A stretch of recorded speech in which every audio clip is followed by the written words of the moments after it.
Hey, good morning to everybody. Happy Monday. It's Daryl here. It is bright and freaking early, man. It's 3 a.m. on the dot here in Connecticut on the East Coast. It's actually 2:59 a.m. here in Connecticut. Okay, I decided to talk about recovery today. Recovery is possible. I've been clean and sober since October 23rd of 2006. Tomorrow, I believe tomorrow is the 23rd, or tomorrow or Wednesday is the 23rd. It will make exactly 17 years and 6 months. 17 and a half years I've been clean and sober. This is what I wanted to talk about with you guys. I'm kind of hesitant to talk about this because it's not something that I particularly like to talk about, but I am, of course, being an addict, I'm always going to have the urge to use. It's a disease that I have. I will have this for all of my life. And I have to stay aware of that. I have to be cognizant of that. That I'm never going to be able to have another drink. I'm never going to be able to take painkillers. I'm never going to be able to just casually use because I have the disease of addiction. I have to be aware of that. I have to be, always cognizant of that. And it goes through my head. It does. From time to time, I'll be like, geez, I have some money in the bank, Nobody would know if I use. Let's see, now, like usually when these thoughts come, I'm usually busy doing something. Maybe I'm painting, or I'm out on my bike, or I'm on the treadmill, and my mind's just kind of wandering around. I'm thinking about my bank account. I'm thinking about, what I'm going to do that day, the stuff I have to do. And usually it'll be a slow day where I have a little time to myself. And from time to time, I've managed to actually save up quite a bit of money. And I'm just about ready to buy a new car in the next month. And I've been able to save up a pretty nice chunk of change I actually have about 4 bank accounts at this point now. And it goes through my mind, and I know this is the addict part of me. I know that. And from time to time, I'd say probably as often as a couple times a week, these thoughts will go through my head.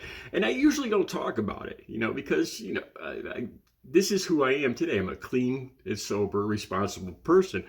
It's not all that comfortable talking about how I still have these thoughts, not to mention, you wonder, there's going to be people, a lot of times I come across people that, people will always wonder if I'm really clean and sober. So it's not something you really want to talk about. Sometimes I have a hard enough time as it is, establishing that, yes, I really am clean and sober. So the first thing I thought about is over the last 17 years, being clean and sober, I've gravitated, being 100% clean and sober, I've gravitated towards places. I don't own my own home, so I rent apartments, and I've gravitated towards places that are where there are other clean, sober people. And I noticed this. When I talk to people that know, the people I used to use with, the people that I used to hang out with years ago that are still using today, that I hear through the grapevine, and I noticed that they gravitate more towards areas of housing that have access to drugs, whereas I gravitate more, like in this building here where I live, it's 55 and over. And I don't know, there's 150 apartments in this building. It's a huge, huge building. And I don't know of anybody, in the last 3 years, I've never come across anybody that I suspected of using, that that I thought was high, that had anything to do with drugs, and I love that about this place. I'm going to show you something here too, from time to time, it goes through my head, geez, I could use, like for instance, and I'm on the treadmill, I think, well, I got maybe, let's say $5,000 in the bank, and I start thinking, it's like, geez, I could conceivably go and, like in the old days, I would take out like $300 or $400 and just go spend it on, by myself, and spend it on cocaine and heroin. And I'm like, geez, if I could do that. And like I said, I noticed this. I've gravitated towards places that, that it's not, it wouldn't be easy to use here. Like I used to smoke crack, right? And let me show you this here. Hold on a second. Okay, I noticed that it's a non-smoking building. And throughout this whole building, there's fire alarms and sprinklers throughout the entire place. So I started thinking about this. I was like, geez, if I ever did think about using, you can't even smoke cigarettes in here. So I could imagine if I ever did slip and I was in here smoking crack. You know, I would be so freaking paranoid thinking that the sprinklers were going to go off. And let me show you something else. This is something else I noticed that I'm kind of glad it's there because it keeps me straight, you know, it keeps me from letting this idea get out of hand. Right outside my door, there's actually a security camera. You know, they're not everywhere in the building, but I just happen to be at the end of a hallway, and there's actually a security camera like right out. I could see right in my apartment here. I'll show you.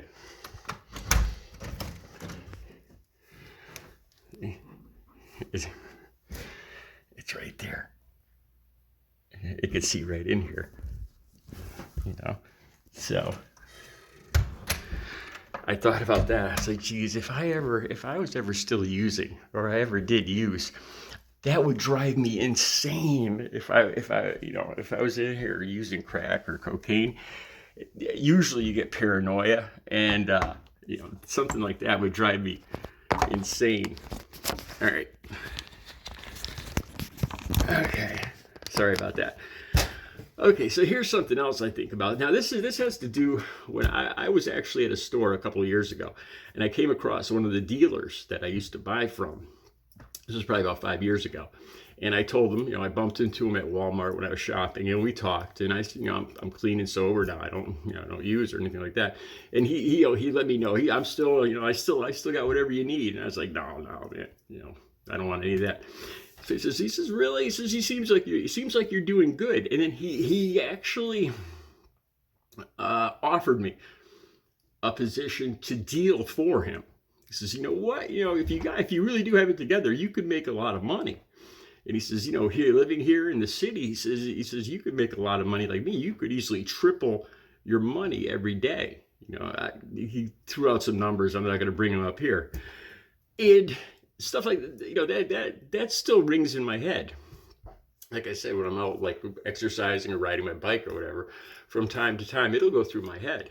That it's that old lifestyle. It's that old addict mentality. It's still in there. That little voice is still there. It's like, geez, well, you could be on the other side of things now. You could deal. You could make a couple grand a day, and it enters my mind.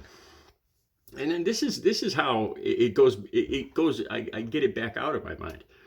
The thing that makes me not want to do something like that is when I think about facing. I'm not that person anymore. And I thought about this: is if I started dealing, if I started doing that, the life I would have to lead. I'd have to see people dealing in drugs. I'd have to see a whole different class of people. And the people I see nowadays, my family, my friends, my neighbors. I actually talk to police around town, the NA meetings I go to. And I thought about that. Or even you guys here in this video. I wouldn't be able to face you guys. I don't think I'd be able to look you guys in the eyes. And if I was leading that kind of life secretly, I would lose respect for myself. Honestly, I would, even if I wasn't using, and I got into that kind of life to make money, I would lose respect for myself.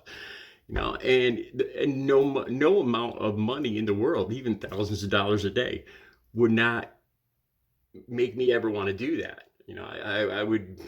I'd become a different person. And I like who I am, and I like you guys, and I like coming out here and making these videos every morning at 3 a.m. And I like my neighbors, and I love going out to breakfast with my family, my mom every week, and it's a good life. And I just wanted to tell you guys, even after 17 and a half years, I still get these thoughts, even a couple times a week. Geez, I could do this, or I could do that. I used to call this lighting the fuse, and you have to kind of put that fuse out quickly, because back in the old days when this would happen, geez, I could do this, I could go use today, I could take this money, I could steal this, and I could buy I could buy this, and it would get to a point where that fuse is lit, and it's like it's become a plan in my mind. That's what I used to call lighting the fuse. So nowadays, when something like that happens, when I start getting these ideas, and I think everybody in recovery gets these ideas from time to time, I start thinking of why I wouldn't do that. You know, there's the money, and yeah, I could get away with this, but then, you know, I would really lose respect for myself. I would not be able to face the people that I see every day. I wouldn't be able to look them in the eye, you know, and I wouldn't want to become that person again for any amount of money, for anything in the world, for women, for money, for drugs, for anything.